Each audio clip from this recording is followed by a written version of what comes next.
എന്നാലും ട്രംപിനോട് ഇത് വേണ്ടായിരുന്നു. ലോക പോലീസിന്റെ തലവരെയാണ് 1 മണിക്കൂർ പോസ്റ്റാക്കിയിരിക്കുന്നത്. മീറ്റിംഗ് തീയതി തീരുമാനിച്ചതും പുടിൻ, സമയം പറഞ്ഞതും പുടിൻ.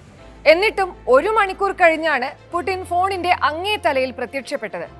യുക്രൈനും റഷ്യയ്ക്കും ഇടയിലെ പ്രശ്നങ്ങൾ പരിഹരിച്ച് വെടിനിർത്തൽ കരാറിൽ എത്തിക്കാനും യുദ്ധം അവസാനിപ്പിക്കുവാനും അമേരിക്കൻ പ്രസിഡന്റ് അവിടെ കാര്യമായി പണിയെടുക്കുമ്പോഴാണ് സാക്ഷാൽ റഷ്യൻ പ്രസിഡന്റ് വ്ളാഡിമിർ പുടിൻ ഇങ്ങനെ ഒരു പണി നൽകിയിരിക്കുന്നത്. എന്നിട്ടും പക്ഷേ വെടിനിർത്തൽ കരാർ പൂർണ്ണമായി അംഗീകരിക്കാൻ പുടിൻ തയ്യാറായിട്ടില്ല. എന്താണ് പുടിന്റെ നീക്കത്തിനു പിന്നിൽ? അമേരിക്കയുടെ മധ്യസ്ഥത ഫലം കാണുമോ? യുക്രൈൻ യുദ്ധത്തിന് എന്നാകും ഒരു അവസാനം? ബിയോണ്ട് ദ ബോർഡേഴ്സ് പരിശോധിക്കും.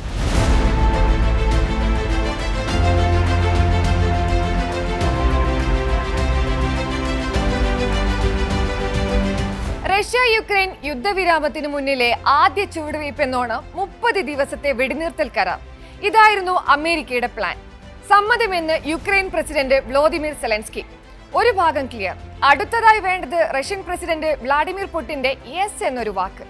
അതും പ്രതീക്ഷിച്ച് ട്രംപ് മോസ്കോയിലേക്ക് ഡയൽ ചെയ്തെങ്കിലും അങ്ങേ തലയിൽ പുടിൻ എത്താൻ അല്പം ഒന്ന് വൈകി. 1-2 മിനിറ്റല്ല, 1 മണിക്കൂർ.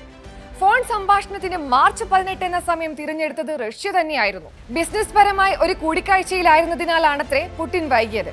അമേരിക്കൻ പ്രസിഡന്റുമായി ഫോൺ സംഭാഷണത്തിന് തയ്യാറെടുത്ത ഈ മാർച്ച് 18 എന്ന ദിവസത്തിന് മറ്റൊരു പ്രത്യേകത കൂടിയുണ്ട്. 2014 യുക്രൈന്റെ പക്കലിൽ നിന്നും ക്രൈമിയ പിടിച്ചെടുത്തതിന്റെ വാർഷിക ദിനം. അതെ, റഷ്യയിലെമ്പാടും ക്രൈമിയ നവോത്ഥാനം ആഘോഷിക്കുന്നതിനിടെയായിരുന്നു ട്രംപിന്റെ ആ ഫോൺ കോൾ. വളരെ ലളിതമായി ആരംഭിച്ച ഫോൺ സംഭാഷണം. ട്രംപ് നേരെ വിഷയത്തിലേക്ക് കടന്നു. റഷ്യയും യുക്രൈനും തമ്മിലുള്ള വെടിനിർത്തൽ കരാറിൽ ഒപ്പുവയ്ക്കണം. അടുത്ത 30 ദിവസത്തേക്ക് കര, വ്യോമ, കടൽ വഴി ഇരു രാജ്യങ്ങളും ഒരു തരത്തിലുമുള്ള ആക്രമണവും നടത്തരുത്. എന്നാൽ കരാർ പൂർണ്ണമായി അംഗീകരിക്കാൻ തയ്യാറല്ലെന്ന് പുടിന്റെ മറുപടി. പകരം യുക്രൈന്റെ ഊർജ്ജ അടിസ്ഥാന സൗകര്യങ്ങളിൽ നടത്തിവരുന്ന ആക്രമണം നിർത്തിവെക്കാം. കരാറിലെ വ്യവസ്ഥകളെല്ലാം യുക്രൈൻ അനുകൂലമാണെന്ന് ചൂണ്ടിക്കാട്ടിയ പുടിൻ ഇതിലെ റഷ്യയുടെ അതൃപ്തിക്ക് കാരണം എന്തൊക്കെയെന്ന് വ്യക്തമായി പറഞ്ഞു. തങ്ങൾ മുന്നോട്ട് വയ്ക്കുന്ന 3 കാര്യങ്ങളിൽ ഉറപ്പു നൽകുകയാണെങ്കിൽ മാത്രമേ വെടിനിർത്തൽ കരാർ റഷ്യ അംഗീകരിക്കൂ പുടിൻ. ഒന്നാമതായി, റഷ്യൻ മണ്ണിൽ നിന്നും യുക്രൈൻ സേന പിന്മാറുമോ? യുദ്ധത്തിനിടെ റഷ്യയുടെ കുക്സ് പ്രദേശം സെലൻസ്കിയുടെ പടയാളികൾ പിടിച്ചെടുത്തിരുന്നു. വൻ ആക്രമണം അഴിച്ചുവിട്ട റഷ്യൻ സേന പ്രദേശം വീണ്ടെടുത്തു വരികയാണ്. യുക്രൈൻ സേന മേഖലയിൽ നിന്നും പിന്മാറ്റം തുടരുകയാണെങ്കിലും യുക്രൈൻ സേനയുടെ ഒരു വിഭാഗം മേഖലയിൽ ഇപ്പോഴും തുടരുന്നുണ്ട്. റഷ്യൻ മേഖലയിൽ നിന്നും ഇവർ പിന്മാറാനോ കീഴടങ്ങാനോ തയ്യാറാകുമോ എന്നായിരുന്നു ആദ്യത്തെ ചോദ്യം. യുദ്ധഭൂമിയിൽ ആകെ പതറിയിരിക്കുകയാണ് സെലൻസ്കിയുടെ പടയാളികൾ.